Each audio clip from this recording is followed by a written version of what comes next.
Hello students, today we will discuss overall profitability ratio. संपूर्ण लाभदायकता अनुपात।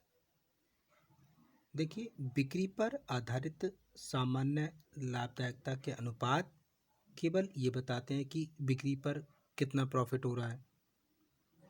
हो सकता है कि एक कंपनी को बिक्री पर 20% लाभ हो रहा हो बट बिक्री की मात्रा कम हो, जबकि कोई दूसरी कंपनी है उसको बिक्री पर 15% लाभ हो रहा है, किंतु बिक्री पहली वाली कंपनी की तुलना में डबल हो रही हो। तो ऐसी दशा में दूसरी कंपनी की उपार्जन शक्ति अधिक होगी, जबकि लाभ का अनुपात पहली कंपनी का अधिक है। इस प्रकार उपार्जन शक्ति की तुलना की दृष्टि से शुद्ध लाभ अनुपात अथवा सकल लाभ अनुपात, मतलब जो नेट प्रॉफिट या ग्रॉस प्रॉफिट जो होते हैं रेशो, वो अनुपयुक्त होते हैं। वह कंपनी अधिक सफल कंपनी मानी जाएगी जो कंपनी में लगी हुई पूंजी पर अधिक प्रतिशत लाभ अर्जित करती हो।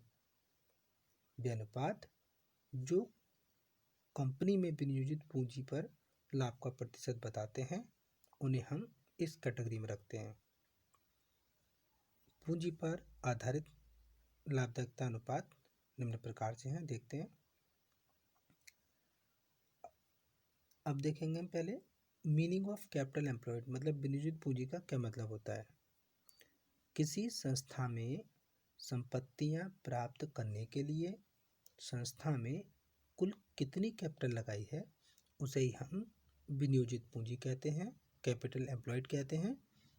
विनियोजित पूंजी का अर्थ 3 टाइप से लगाया जाता है, तो हम देखते हैं। Gross capital employed, net capital employed, share holder capital employed, मतलब सकल विनियोजित पूंजी, शुद्ध विनियोजित पूंजी, अंशधारियों की विनियोजित पूंजी। तो पहले हम ये देखते हैं ग्रॉस कैपिटल एम्प्लॉयड, सकल विनियोजित पूंजी। संस्था की कुल संपत्तियों में लगी हुई पूंजी ग्रॉस कैपिटल एम्प्लॉयड कहलाती है, सकल विनियोजित पूंजी कहलाती है। इसमें हम कृत्रिम संपत्तियां सम्मिलित नहीं करते हैं, और जो कुल विनियोजित पूंजी होती है उसको हम टोटल रिसोर्सेज भी कहते हैं। नेक्स्ट देखते हैं नेट कैपिटल एम्प्लॉयड, शुद्ध विनियोजित पूंजी। इसके लिए टोटल असेट्स में से करंट लायबिलिटीज सब्ट्रैक्ट कर देते हैं तो हमारी नेट कैपिटल एम्प्लॉयड निकल आती है।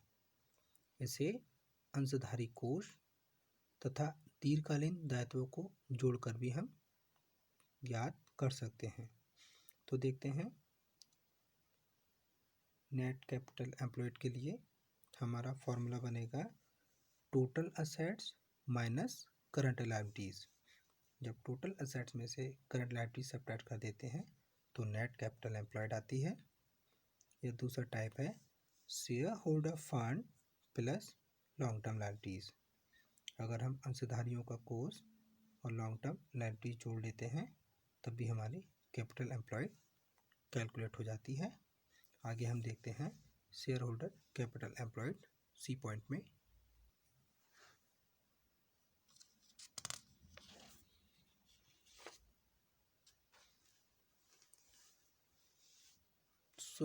अंशधारियों की विनियोजित पूंजी, इसमें अंशधारियों द्वारा लगाई गई पूंजी संचय और लाभानी खाते का शेष शामिल करते हैं। यदि फिक्टिटियस असेट्स, मतलब जो कृत्रिम संपत्तियां हों, तो उन्हें सब्ट्रैक्ट कर देना चाहिए। इसे हम प्रोप्राइटर फंड और नेटवर्थ भी कहते हैं, मतलब इसको स्वामी कोष, शुद्ध मूल्य भी कहते हैं।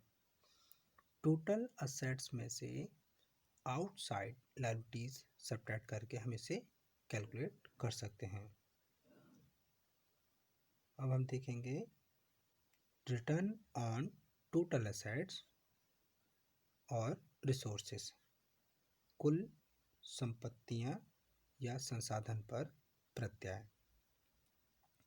देखिए, संस्था का ब्याज तथा कर घटाने से पहले का लाभ संपूर्ण संपत्तियों पर कितने प्रतिशत है, इसे कुल संसाधन पर प्रत्याय या सकल विनियोजित पूंजी पर प्रत्याय कहते हैं। इसको हम कैसे कैलकुलेट करते हैं? रिटर्न ऑन टोटल असेट्स और resources, return on gross capital employed equal to net profit before interest and tax upon total assets into 100। मतलब यहाँ पर हम net profit before interest and tax, ब्याज और कर से पहले का लाभ ऊपर रखते हैं, टोटल असेट्स नीचे रखे 100 से गुणा करके इसको कैलकुलेट कर लेते हैं। Next, return on capital employed, विनियोजित पूंजी पर प्रत्याय। ये रेशो विनियोजित पूंजी और शुद्ध लाभ के बीच पाए जाने वाले संबंध को स्पष्ट करता है। तो कैसे निकालते हैं इसको?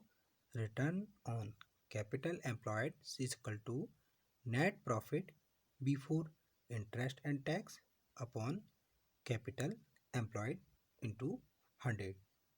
तो यहाँ रिटर्न ऑन कैपिटल एम्प्लॉयड के लिए assets turnover into net profit ratio apply करके भी हम निकाल लेते हैं, और sales upon capital employed into net profit upon sales into 100 करके भी इसको कैलकुलेट कर लेते हैं। यह अनुपात विनियोजित पूंजी और शुद्ध लाभ के बीच के संबंध को दिखाता है। संस्था की संपूर्ण लाभदायकता की माप करने के लिए ये एक अच्छी विधि है, सर्वोत्तम विधि है। इसमें लाभ, विक्रय और विनियोजित पूंजी तीनों को ध्यान में रखा जाता है। दो कंपनियों का तुलनात्मक अध्ययन करने में इस अनुपात का उपयोग किया जाता है। प्रबंधकीय निर्णयों, बजट, नियंत्रण प्रणाली की स्थापना में यह अनुपात सहायक होता है, और यह अनुपात जितना ऊंचा होता है, संस्था के कोषों का उपयोग उतने ही प्रॉपर वे से माना जाता है और लाभार्जन क्षमता उचित मानी जाती है। आगे देखते हैं।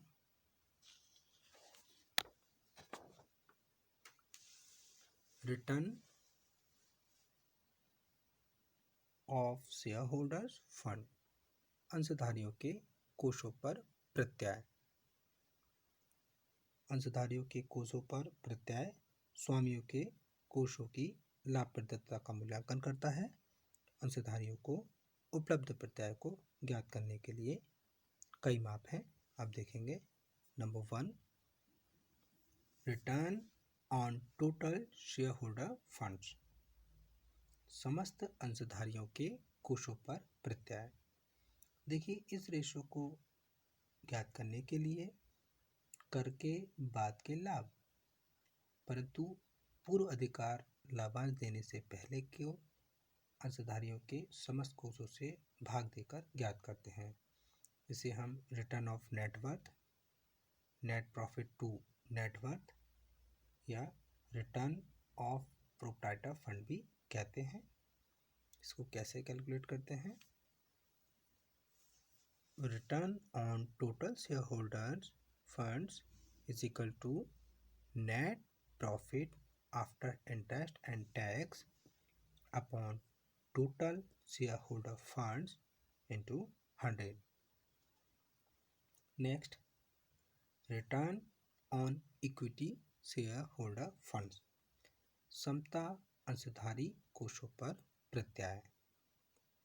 इसके लिए अंशधारी कोष में केवल समता अंश पूंजी मतलब equity share capital, reserve, profit and loss account का बैलेंस लेते हैं। इसमें प्रेफरेंस शेयर कैपिटल को इंक्लूड नहीं करते हैं। कर तथा पूर्व अधिकार लाभांश घटाने के बाद बचे लाभों का प्रतिशत समतांशधारी कोष पर निकाला जाता है। कैसे कैलकुलेट करते हैं? Return of equity share holder fund is equal to net profit after tax and preference dividend upon equity share holder fund into 100। अब हम इसको क्वेश्चन देखते हैं। The balance sheet of Dogra product limited is given below balance sheet as at 31 March 2004। यहाँ पे Dogra products limited का balance sheet दे रखी है। बैलेंस शीट में equity share capital, preference share capital, reserve fund, 9% debenture, syndicator, profit and loss account, side में fix asset, investment, stock, sundry debtors, bank balance, preliminary expenses given है। आगे देखते हैं।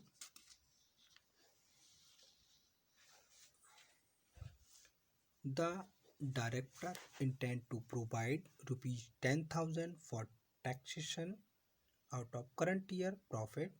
You are required to calculate the following. यहाँ पर संचालक चालू वर्ष के लाभ में से 10,000 रुपये करों के लिए प्रोविजन करना चाहते हैं। अब हमें क्या क्या कैलकुलेट करना है?